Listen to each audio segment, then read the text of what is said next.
Il y a quelques années, quand j'étais frustré, c'était déjà 30 ans, 40 ans peut-être, et je sentais pas du tout la paix de Dieu,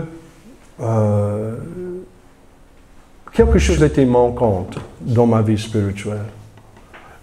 Je ne trouvais pas de la joie de mon salut. Ce jour-là, j'ai pris un train de Lansing, Michigan, vers Texas. C'est la première fois que j'ai pris un train. Normalement, on prit les avions. Et j'ai pensé, pourquoi pas faire le train, qui est un peu rare aux États-Unis, les trains. Et j'ai trouvé que j'ai pu prendre le train à travers Chicago. Et à Chicago, j'ai eu une petite pause, j'attendais l'autre train, je regardais dans la gare. J'ai trouvé les livres chrétiens.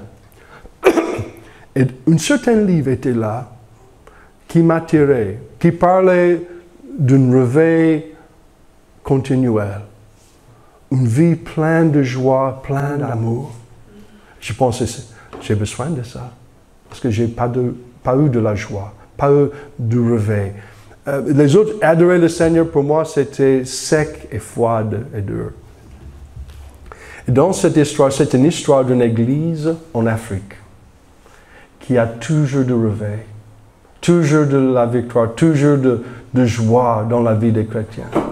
Et dans cette histoire, l'auteur a raconté que c'était l'habitude dans cette église pour revenir continuellement à la croix, pour revenir continuellement à Jésus, pour avouer nos péchés régulièrement. Parfois, les gens disent, oh, j'étais baptisé, c'est tout pour moi. Je vais au ciel. Non, c'est pas comme ça. Il faut avouer mes péchés régulièrement, chaque jour au Seigneur, parce que nous sommes tous imparfaits. Et revenir à la croix, à genoux, et j'ai pu m'imaginer devant la croix, Jésus cloué au bois, et son sang qui coule sur le bois, et qui est tombé sur moi. Cette image reste avec moi, même aujourd'hui. Moi, à genoux, devant la croix de Jésus, le sang de Jésus qui coule, qui tombe sur moi. Son pardon sur moi. Les bien-aimés, cette femme est venue à la croix, elle a reçu le pardon de Jésus. Elle est venue à Jésus. C'est Jésus qui lui a montré le chemin de la croix.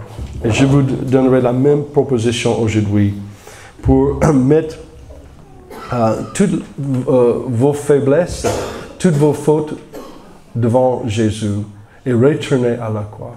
Si tu veux toujours la joie de ton salut, il faut simplement comprendre que Jésus, il est toujours là.